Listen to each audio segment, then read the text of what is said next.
Welcome back. So Formula One power ranking time. This time for the Saudi Arabia Grand Prix that we just had. So starting right away in 20th place, I have Nick De Vries dropping 2 spots from last race. So De Vries, for De Vries, a bit of a tough race again. Got out-qualified by Sonoda and was also outraced by him as well, and by quite a sizable margin. That being said, for De Vries, he hasn't really done anything wrong this year. He's just been pretty anonymous and just kind of been there, which at this point in the season, no one's really made any massive mistakes. So for now, 20th place for Nick De Vries. 19th, Nico Hulkenberg, down 3 spots from last race. So for Hulkenberg, really good qualifying again. This time, he had that small mistake again, similar, exact same one that Logan Sargent had in qualifying, where he went over the line and into that pink area on the pit straight, which possibly cost him a spot in Q3. In the race again, he was kind of anonymous, not really doing anything. He was beaten by Magnussen again in the race. So interesting contrasting fortunes between Magnussen and Hulkenberg for the 2 races so far. But for now, Hulkenberg 19th. Number 18, Carlos Sainz, dropping 4 spots from last race.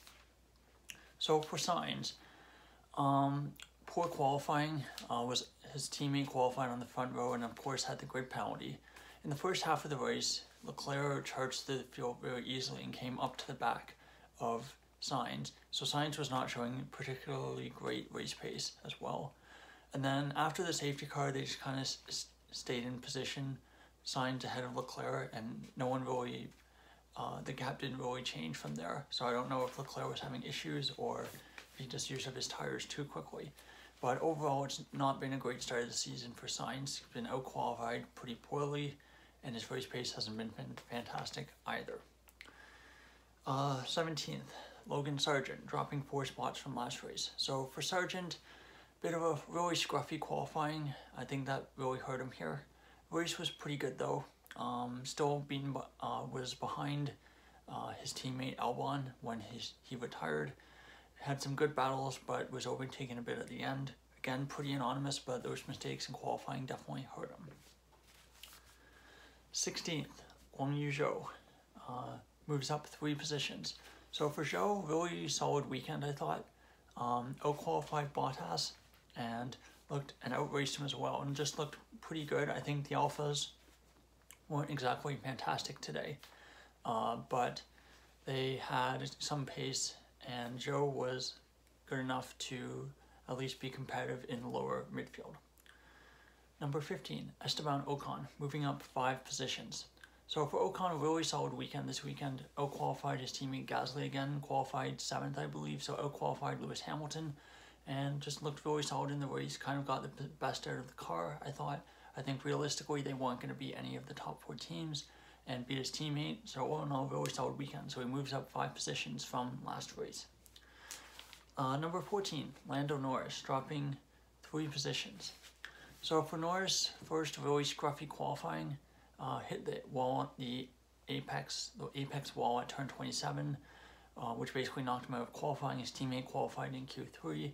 In the race, he was, I think, really unfortunate to get hit by the debris from his teammate, and so both him and his teammate were really compromised in the race. So it's really hard to judge the races because neither of them have really had a clean weekend so far this year. But for Norris, I think based on the qualifying, and he did finish behind his teammate, even though they were both running pretty compromised races, I've dropped him down 3 positions. Number 13, moving up 4 positions, Oscar Piastri. So for Piastri, really excellent qualifying, getting into Q3 for the first time in his career.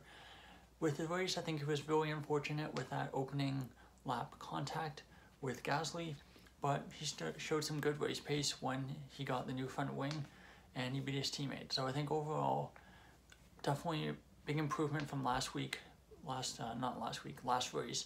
but he's still going to want to have a really clean weekend next time out at his home race in Australia. Number 12, Valtteri Bottas, dropping 7 positions. So for Bottas, really poor qualifying, knocked out in Q1, got out-qualified by his teammate, and looked kind of lost in the race. He went onto a set of soft tires at the end, and that didn't really do anything, so he was cut well adrift of the rest of the pack. It's just kind of not an overall really poor weekend from him, shown up by his teammate Show. Number 11, Kevin Magnussen, moving up 4 positions. So points on the board for Kevin Magnussen at the Saudi Arabian Grand Prix. Really solid overall, I thought. I think he's going to want to work on his qualifying. He's been out-qualified 2-0 by Hulkenberg, but his race pace has been really good, and he had some really excellent moves, including the overtake that got him into the points at turn 1 on Tsunoda. So for Magnussen, really overall really solid job, really clean, really fast, and hopefully he's going to want to keep continuing that form and try to pick up the qualifying form a little bit as well. Now, into the top 10. So 10th place, Lance Stroll, dropping 1 position. So for Stroll, improvement in qualifying compared to Bahrain. I think it was only 2 tenths or so off Alonso, which is not terrible. In the race, he got that really nice overtake on the opening lap on Sainz, and then kind of decided to go for the undercut on the strategy, which was pretty bad call in hindsight. And then it looked like his mechanical problems ended his race prematurely. So for Stroll, it's kind of hard to judge. I think he was good, not fantastic, not terrible. So, but because of other drivers moving up, he moves down 1 spot. Number 9, Lewis Hamilton. Hamilton, not great qualifying, was out-qualified quite handily by George Russell, and in the race as well, was going on kind of an alternative strategy, started on the hards, went to the softs, but still not amazing, finished behind Russell as well. It's clear that right now he's not entirely happy with the car, but at that point, again, it's not an excuse. Russell has the same car as him, he outraced him and out-qualified him. Number 8, Yuki Tsunoda, moving up 2 positions. So for Tsunoda, pretty impressive start to the season, out-qualified De Vries both races, and has been right on the edge of points both races. And I think he's kind of unlucky not to have a point so far this year. But overall, I think he's doing great things with, I think, a pretty terrible AlphaTauri car. 11th place in both races, being consistent as well. I think that's something that's really important for Tsunoda if he wants to cement a place long-term on the F1 grid. Number 7, moving up 5 spots from last race, George Russell. So for Russell, really excellent overall weekend. I thought qualifying 3rd in the Mercedes, I think was probably a lot better than most people were expecting.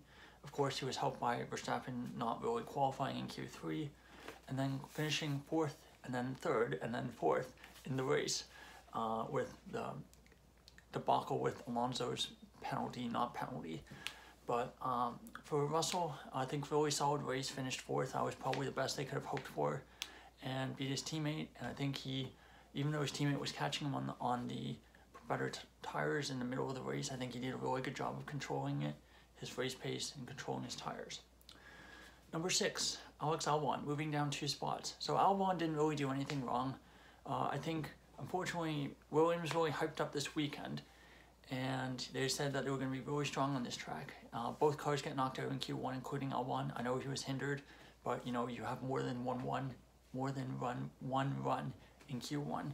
Race was alright, was kind of just sitting outside the points, and then it seemed like brake-by-wire issue ended his race early. So nothing you could do about that, but still other drivers around him move up. So Alex Albon, 6th position. 5th place, Pierre Gasly. Gasly, overall, pretty solid weekend. I know he was out-qualified and out-raced by his teammate, but this is an aggregate from both Bahrain and today. So on that balance, he's had a really solid Bahrain race, I thought, and had a pretty good race. Wasn't amazing, was beaten in a race by his teammate, but still overall really solid in points on the board again. Number 4, Charles Leclerc, dropping 1 spot from last time. So for Leclerc, I think he had a really, an exceptional qualifying, but race could have been a bit better. I know he did charge through the field and pass, get up to the back of Sainz, and the safety car kind of neutralized a lot of the gaps in the race, but he didn't really, I thought he could have possibly passed Sainz, but he really just kind of sat behind him and kind of finished in that position. So for Leclerc, he didn't really do anything wrong. I think got almost the most out of the car that he could get this weekend. So 4th place for Leclerc. 3rd place, Sergio Perez, moving up 4 positions from last race. So for Perez, gets pole position, gets the win. Normally you would think that would take you very close to the top, or if not the top. But you have to remember that Perez was basically competing against himself in qualifying. Verstappen was out of qualifying, and realistically, no one else that car is not going to be touched in qualifying or the race. So the pole position was really his to lose. He got pole position, got what was expected of him. In the race, lost the lead of the race at the opening corner, which is fine, not the end of the world. Retakes it, and then kind of just builds the gap really solidly. Verstappen kind of got within 5/10, and then that gap kind of stayed. And I thought that was probably the most impressive part of Perez this weekend, keeping that gap to Verstappen around 4 to 5 seconds and not letting it shrink too much and risking the race win. So that's Sergio Perez in 3rd. Number 2, Fernando Alonso. Overall, really amazing, excellent weekend again for Fernando Alonso. Let's see, started on the front row, qualified 3rd, moved up because of Leclerc's penalty, took the lead of the race, which was very exciting to see, even though we knew he couldn't keep it, and stays on the podium, 3rd place.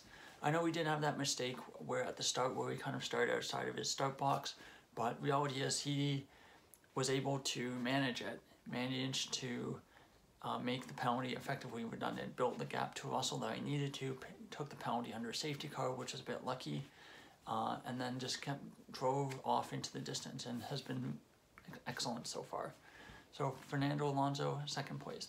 And 1st place is same as last race, Max Verstappen. So for Max Verstappen, obviously mechanical issue in qualifying hurt him. Cut through the field maybe not as quickly as I thought he would, but he cut through the field very methodically and was up into 5th place by the time that the safety car came out. Got on which closed the gap to the lead of the race very quickly, basically reduced it from about 20 seconds to about 5 to 6 seconds after the safety car, and then kind of just picked off Russell, picked off Alonso, and got himself up to 2nd place. Maybe he could have gotten the win, I don't know. It seemed like he maybe had reliability issues as well with the drive shaft, and then of course got fastest lap, last lap, showing that there was ultimately the pace there. So that's my power rankings for the Saudi Arabia Grand Prix. Of course, this is not just one race alone. This is the whole, it's going to be kind of 3 or 4 most recent races, and it's going to be aggregated through the season. So it will continue to be who's in the best form right now. So power rankings in July will be very different from power rankings now. That being said, it won't just be this race and this race alone. Otherwise, you'll have drivers going up to 1st, down to last, up 10 spots, down 10 spots. And you want it to kind of just be kind of more gradual and consistent. So thank you so much for watching. Please like the video if you enjoyed it. Please leave your thoughts down below. Who do you think have been the best drivers to start the season 2023 F1 season so far? Thank you so much for watching, and goodbye.